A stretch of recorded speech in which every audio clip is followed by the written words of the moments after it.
inzu ya hano niyo izakubiza icyuya, uzicara utuze uvuge ngo naje i Burayi, inzu zina ziragoye kuyibona, biragoye, noneho ikanaza inahenze, cyangwa se bakaba bategereje kuba bahabwa viza, ukaba wicariye ngo ngiye kuza mu Butaliyani, ngo ningerayo nzabona inzu, nk'uko ugera mu Rwanda ugashaka umukomisiyoneri nimugoroba akaba akuboneye inzu.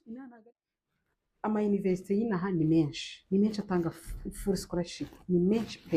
Nicole Lifestyles.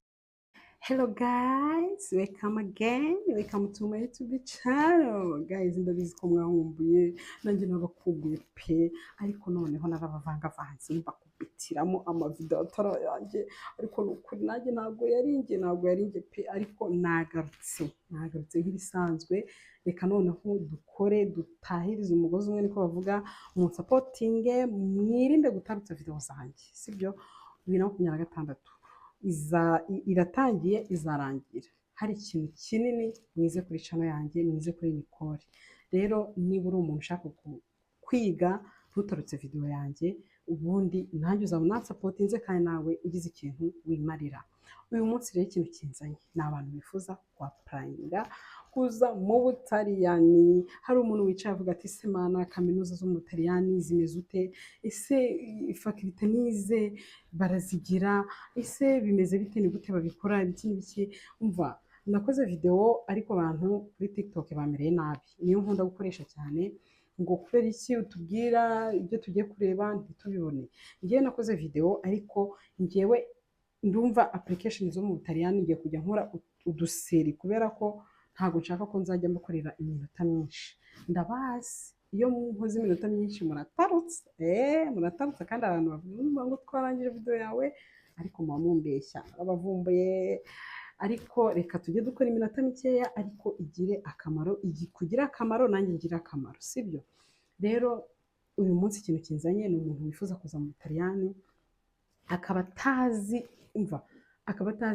ikintu na kimwe, mbese nyine akaba ari umuntu uvuga ati ngiye rwose nzagera mu Butaliyani gute. Ariko ngewe inzira ya mbere nakubwira kuza mu Butaliyani byibuze byoroshye, ni ukuza uje kwiga. Kandi nababwiye ko scholarship hano ziraboneka, full scholarship. Noneho full scholarship yo mu Butaliyani ni umunyenga. Umva, wapplyinga Canada bakagusaba hehe. Umva, nta nubwo njye nibuka ibintu bansabye, kuko bansabaga ibintu byinshi kugira na applying scholarship, ariko inabagwa full. Nta nubwo bavuga ngo pasho, ibya pasho, full scholarship. Kandi umva, ni akantu kamwe umva, kugira ngo ubone scholarship y'inaha. None se nawe utangwe ufite bachelors yawe, ufite amanota meza, uricaye iwanyu babona kila kitu, ngo nyine ngo nabuze akazi mu Rwanda, mwese ubu nakora iki? Niko naje. Rero uri umuntu wicaye uri gushaka kwapplyinga mu Butaliyani, mbere yuko uza mu Butaliyani ugomba kumenya ikintu cya mbere. Ese ibintu bisabwa kugira na applyinga kuza mu Butaliyani ndabifite? Biruzuye? Ese ningera hagati ntabwo nzabura na kimwe? Urumva, noneho wongere unatekereza uvuga ati niyi kaminuza nzigaho. Ese iriya kaminuza batanga scholarship? Kuko rwose umva, kuza ukavuga ngo urishyurira inaha bikubiye gake pe.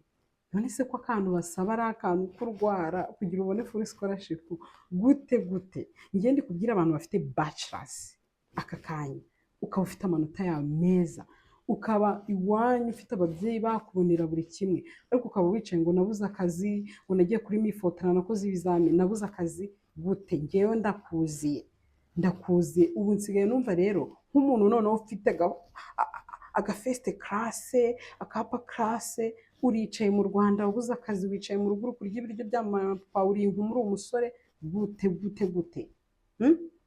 Ngewe rero nkomeje story yanjye mu gutuma bicanganyikirwa ku muntu rero wifuza kuza mu Butaliyani. Ubwo ikintu nari mbabwiye ni ukumenya ibisabwa byose kugira ngo applyinge, utazagera hagati bagusaba ikintu runaka ukaba urakibuze. Icyo nicyo cya mbere, sibyo? Icya kabiri ugomba kumenya, ese mu Butaliyani ubuzima bwaho nzabushobora? Ese sosiyete yaho nzabana nayo? Ese abantu baho bateye gute? Njyewe nyine ntaraza, hari umumama sinzi nabona iyi video azahita yimenya, aba nawe mu bihugu by'inaha i Burayi, yakundaga kumbwira Nicole, rero niba uri kwapuringa kuza mu Burayi ugomba kwiga kumenya igihugu runaka, ese barya iki, habayo ibiryo bimeze ute, ese imico yaho imeze ute, abantu bo bateye ute. Ariko se umunyarwanda simumuzi? Ibintu byo gusoma ni ibintu rwose tutagiye kuri YouTube ngo twirebere ba Nzovu na Bayaka, ko aribo nanjye bantwaye uruhu n'uruhande, mana yanjye bari abantu iyo akaganiro gakubisaho nijya kureba kuko baranshimisha. Ariko se iyo tumaze kureba iyo video hari ikindi kintu mwunguka mu buzima bwawe? Ubwo rero njyewe mva ibintu byo kusoma ntabwo byari ibintu byanjye, sibyo? Ariko umumama yarambwiye, ngeze hano nibwo nahise menya ko ibintu ambwiraga ari byo. Ugomba mbere na mbere kumenya ese koko igihugu ngiyemo kimeze ute, imiterere ya kimeze ute, ese akazi karaboneka, ese nakwiga nkora cyangwa se ntabwo nakwiga nkora. Utazajya nka taki ngiye nigeze kwa prayinga, ariko bambwiye amakuru yandi avuga ati urangiza kwiga niho mu Buhinde usubira iwanyu. Ntabwo rero twe twifuza bya bihugu, twe twifuza kuza ukiga ukabona iyo degree, warangiza ukabona n'amafaranga, ukazubaka ama etaje, ukubaka nyiri ibintu birenze byataje, sibyo? Rero niyo mpamvu ugomba kumenya mbere na mbere, mbere yo kuza mu Butaliyani ugomba kumenya ikintu kikuzanye, sibyo? Ugomba kumenya noneho ko hano nta mama, nta papa, nta musaza wawe, nta mushiki wawe, nta mwana, nta uri nyakamwe. Ugomba kuza uvuga ngo njyewe nari manager, sibyo? Nari manager w'ibitaro, manager wa bank, ariko se ko ngiye mu Butaliyani bizagenda ute? Ugomba kumenya ko niba uri manager, niba uri CEO w'ikigo runaka, ugomba kumenya ko uzaza mu Butaliyani ukoza icyombo bigakunda, uri umupapa, kandi urabizi nyine umupapa wacu ni umutware, sibyo? Ukaba uzi neza ko rero nyine ugomba kuza ukoza icyombo, ukaza muri resitora, boss wenda ashaka kuguciraho, okay sorry ntabwo baciranaho, mutagira ubwoba, ntabwo ni kubahabura, ariko nyine hari igihe ugira boss utandukanye, ukubwira nabi, ukugira ute, kandi wari CEO wandi uri hejuru, wandi nyine abakozi bavuga ati boss. Ugomba kuza uzi ikintu nyine kikuzanye hano, sibyo? Njye rero video yanjye iyi ni part 1, nunkurikira paka tuzagera no kuri visa, sibyo? Iyi part 1 rero ni ukubabwira ese mbere yuko ntekereza kuza mu Butaliyani, mbere yuko naprayinga kuza kwiga, ese nujuje ibi bintu, ese nzakora ibi bintu, ese ubuzima bwawe nzabwihangana, ese Ubutaliyani bumeze gute, sibyo? Ku buryo nyine utazaza ndi umusongarere. Hano nta busongarere bubamo. Niba nyine wawe uri umutware, hano uraba umukozi usanzwe. Niba iwawe wari umupapa ujya kwiyogoshesha buri munsi, ugomba kumenya ko amafaranga yo kwiyogoshesha hano ni hatari, ntabwo uzaza ngo uhore utanga amayero 15 ntabwo bibaho, sibyo? Ugomba kuza niba uri umukobwa uvuga ese dore nk'ubu nasukuye, sibyo? Ariko sindarangiza kwisukura, ubu niyo mpamvu nakubise ikigofero hano hejuru, nasukuye, ubwo tuntu two dusigaye, sibyo? Ugomba kumenya nyine buri kimwe, ukamenya kukikorera, nta muntu uteganya. None se uzajya muri salo utanga 5 bakagusukura, 10 bakagusukura? Hano uzisukura, hano uzita ku musatsi wawe. Igenda ibyo kuvuga ngo ndajya gusukura, uzasukisha buri munsi, ni kwa kundi nyine usuka igisuko ukazagikuraho barashi. Ibyo byose ugomba kubimenya. Niba nyine okay, navuga cyane ku bakobwa, ko abakobwa twiga ibintu byinshi kandi byatugira akamaro tugeze hano, sibyo? Ukamenya gusuka. Niba uri kwifuza kuza inaha cyangwa se ikindi gihugu, menya gusuka, sibyo? Niba ukunda gutera inzara, menya kwiterera inzara, menya gukora makeup niba uzikunda. Inaha baguterera inzara amayero 40, 50 uzayabona, kandi inzara urabizi ntizima, umva barazigutera ukwezi, amezi 2, nako nta n'ukwezi kwashira zitaravaho, sibyo? Rero ibyo bintu byose ugomba kubimenya. Ku mupapa, ku musore, nta busongarere buba hano, nta boss ngo ngende umutwari wanjye, mfite bashiki banjye mu rugo, ntabwo ngomba gukora ibi. Hano ugomba kubikora ku kintu cyiza. Umva biki, niba wenda ufite okay, ukaba umugore wawe ari naha, wenda uraje urahamusanze, umva ugomba kumufasha kujyana abana ku ishuri, kujyana buri kimwe cyose ukaba wakikorera uri umugabo, uri umusore udategereje ngo mfite umugore, mfite basaza banjye, mfite ibi. Rero niba ari ikintu cya mbere ugomba kumenya, niba ushaka kuza mu Butaliyani ubuzima bwaho bwose nzemera kububamo, muntu we niba wifuza kuzina. Ikindi noneho ugomba kumenya kizagutwara amafaranga n'amafaranga, ukicara umva ukarira ukihanagura ugatuza kuva ati naje i Burayi nje. Ni inzu zinaha kuyibona ni kimwe, no kuba ufite amafaranga ni ikindi. Hari igihe uba ufite amafaranga ukabura inzu, sibyo? Ushobora kujya ahantu runaka ugasanga wenda ngo ntabwo hano nyine akantu ko kuvuga ngo hano twebwe ntabwo dukodesha wenda abirabura, ari nk'umuntu ku giti cye udakunda abirabura karahaba, ukaba wajya ku nzu runaka ariko bakanga kugukodesha kandi inzu nta muntu urimo, ariko kubera ko uri umwirabura ariko ntabwo bivuze ko bose ariko bameze. Hari amazu rwose batita kuri ibyo byose, ukaba ufite amafaranga yawe ukaba wayibona, sibyo? Ariko inzu ya hano niyo izakubiza icyuya, uzicara utuze uvuge ngo naje i Burayi. Inzu zinaha ziragoye kuyibona, biragoye, noneho ikanaza inahenze.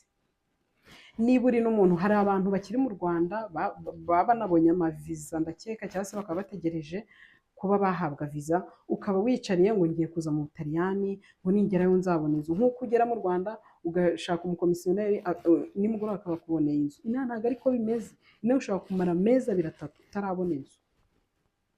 Niba rero iwanyu mwifite cyangwa se wifite ku giti cyawe, uzamenye ko niba nta nzu, nta muntu wo guhamagara byibuze umbwira ati wambare ukamfasha nkabona inzu inaha, uzamenye ko rwose uzaza ube muri hoteli y'inaha ku munsi aba ari nk'amayero 40-50 bitewe n'iyo ariyo. Iyo nayo ni iciriritse. Nurangiza rero ngambwira ku kwezi uzishyura angahe. Umva ngiye kambabwire, niba uri umuntu, sibyo, uvuga ngo njyewe nifuza kwa prayinga kuza mu Butaliyani, mfite ibi n'ibi ndabyujuje, nta kibazo mfite, nyine ibintu byose nyine biri ku murongo, ibintu byose bikore kare. Niba nkubwiye ukabona iyi video nkakubwira ati iyi video nyikoze kubera ko wowe utaragera mu Butaliyani, hita ubikora, sibyo? Niba ari ukwa prayinga, ama university y'inaha ni menshi atanga full scholarship, ni menshi pe. Jya kuri website ya Itali ureba ama university arimo menshi. Hari za Bologna, hari Parma, hano mba hari za Pavia, hari za Ferrara, hari Mira, hari ni Roma, hari ama university menshi. Bitewe na faculty wize, reba university urebe niba batanga scholarship, kuko rwose nta ibintu byo kuza kwishyura inaha rwo twarabiciye. Imana yabigenje neza, nyine basaba akantu gatoya ubundi nyine ukaba wakwaprayinga ako kantu. Rero kugira ngo video nyirangize, ariko ibintu nkubwiye ubyubahirize, umva nyine ubikore, sibyo? Ako kantu basaba ko kwaprayinga scholarship ni agapapuro ko kwa gitifu. Ni agapapuro usaba gitifu w'umurenge umubwira ko utabona ubushobozi bwo kwishyurira amafaranga. Ako gapapuro rero gitifu amaze kugasinya kajyana konsila bakabikora, bakatraduriza, bakagite, ukazakajyana kuri intuza embassy. Ako niko kaguha scholarship muri rusange inaha. None se ntako wabona? Abagitifu bawe ntako baguha? Dusubire rero mu yindi video. Ariko iyi video icyo nashaka kubabwira, mbere yuko utekereza kuza kwiga cyangwa se kuba inaha, menya ibi bintu, nta kindi.